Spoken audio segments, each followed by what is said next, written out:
Hello everyone, and thanks for watching Edupedia World videos. This is Sabiuddin Ahmed Siddiqui, and now we are continuing with the previous video that where we left off, that was association inside constructor, and we were using the IDE that was Eclipse. Now Eclipse has developed manufacturing bugs, and now we are going to use NetBeans as our continued IDE. We will be working on NetBeans now from onward. So today's topic is inheritance through constructor and what we are going to do. So now keep watching. I'm going to just create a new project in NetBeans. So first of all, go to the file menu, then select your project, new project, or even you can go through this plus sign. You can see this easily. Click on plus sign, and then you have the dialog box that is showing you Java applications. Now continue with this first option. Click on next. Now it has come up with the other Java application window, that is name and location. Now change the name of the application. Now you can change the name of the application. Just remove the name and type in S inheritance, simple inheritance. Now I'm just going to click on finish.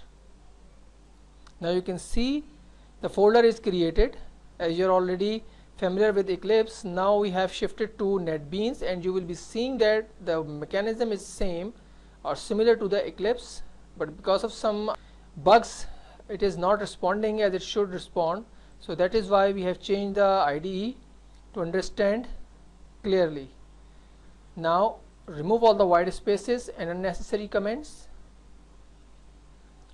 You can see that because they are making you confused, so it is first needed to remove all the unnecessary comments. Now you can see that the file is appeared here, Java sinheritance.java. You can see the name of the file sinheritance. Now I am going to import the java x.swing components.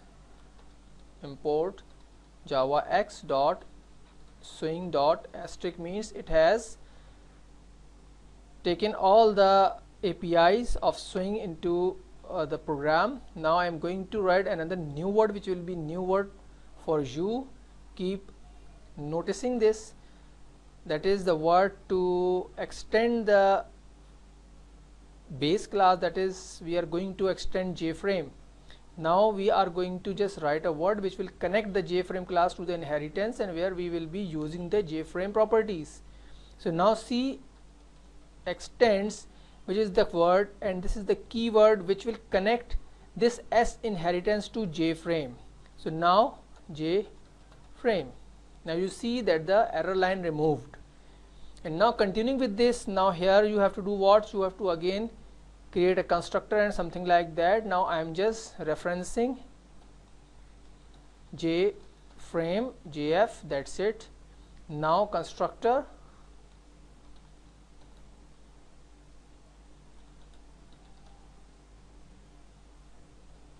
inheritance, and this is done here. Now what you have to do, see this clearly.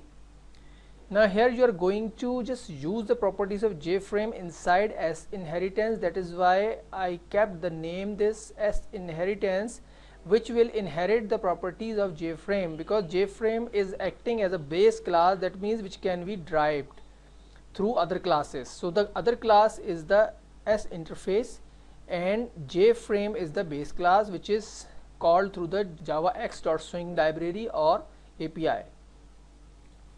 Now you can see I have created this. Now I am going to add something, and here I have to create the button instance and object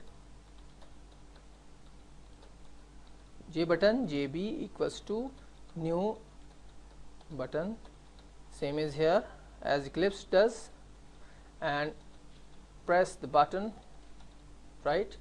So now only this is you have to do. Now keep noticing JB is an object, JB is an object, and now what you are going to do, you have to add the button directly.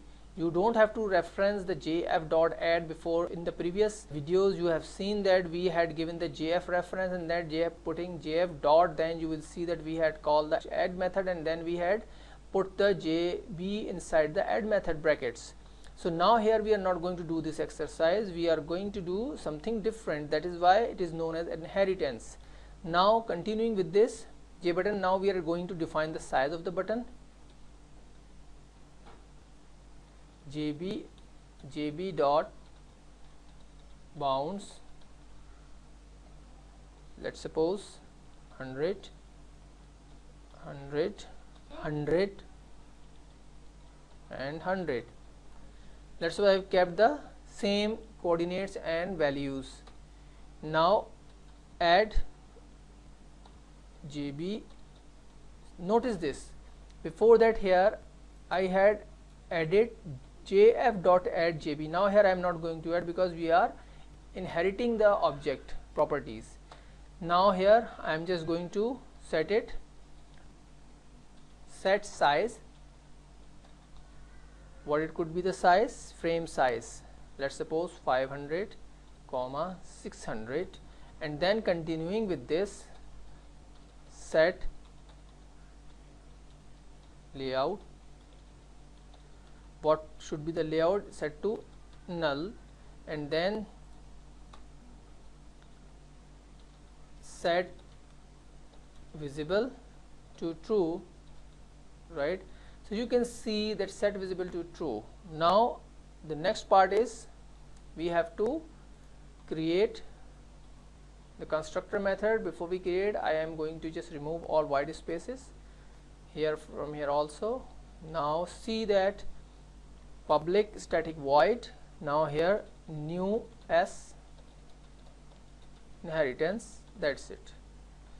Now the object is instantiated and now the object is called as well, and now we are going to take a run so that you can see the output of this program with the inheriting properties. Now go to this Project Explorer, files and service, you are already knowing this, inheritance. Now click on run file. Now see the frame is appeared. If you click this, so we will be doing this later on to set the coordinates, fixing and something like that. So this is the frame you see. Now again, importance of comments. Yes, this is the package name, this is the import statement, importing Swing library or APIs, and then the inheritance class,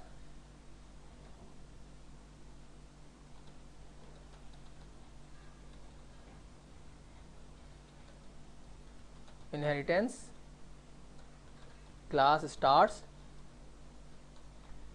then object reference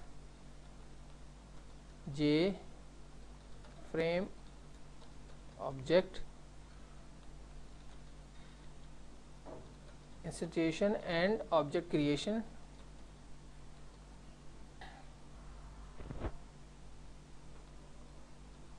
Object creation or instantiation and object creation. Then this is the constructor starts here,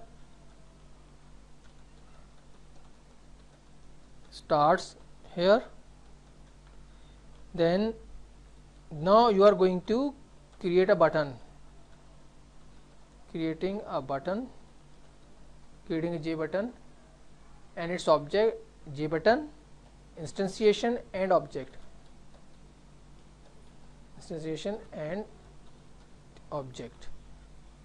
Now here you are going to just set the bounds, setting the size of the JButton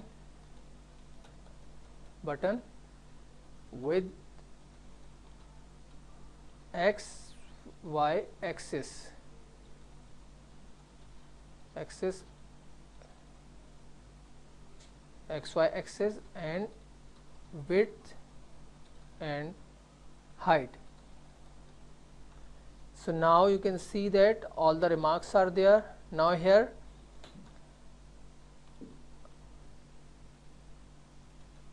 JButton is placed, button is added on to a J frame without J frame object, that is JF. Now sizing the set or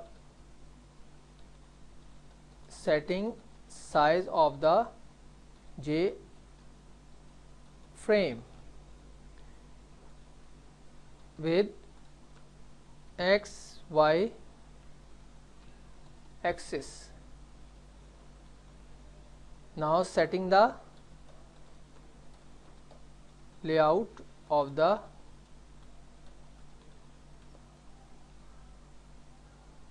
J frame to null, and now showing the J frame on screen. Now this is the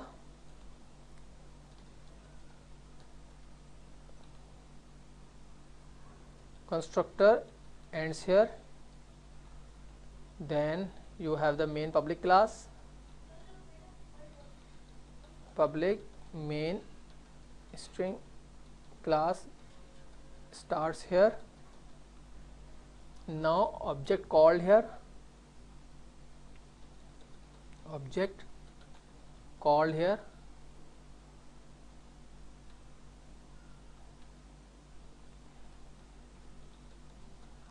object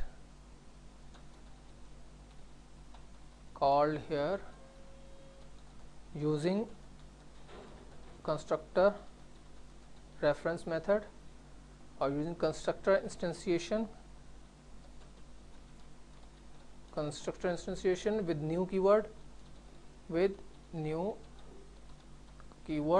and then you have the public main class ends here, and this is the main class as inheritance.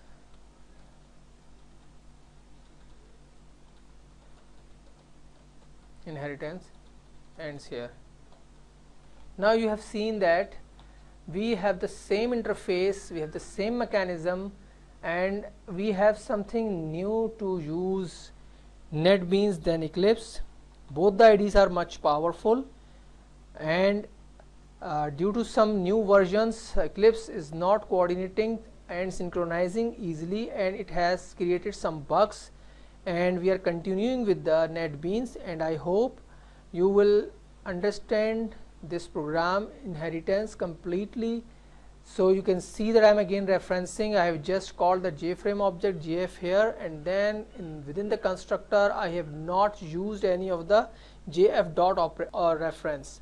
Now you can see that this is the program in a running condition, and now I am going to run the program. Right click here, run the program file. You can see the frame is visible and the button is visible. You can click on this, and if you want to set the coordinates of the button, so to the left and right and center and bottom and up directions of the frame, so we can set it in the coming videos. So thanks for watching. I hope you will like this. Continuing with the new videos. So till that time, keep watching.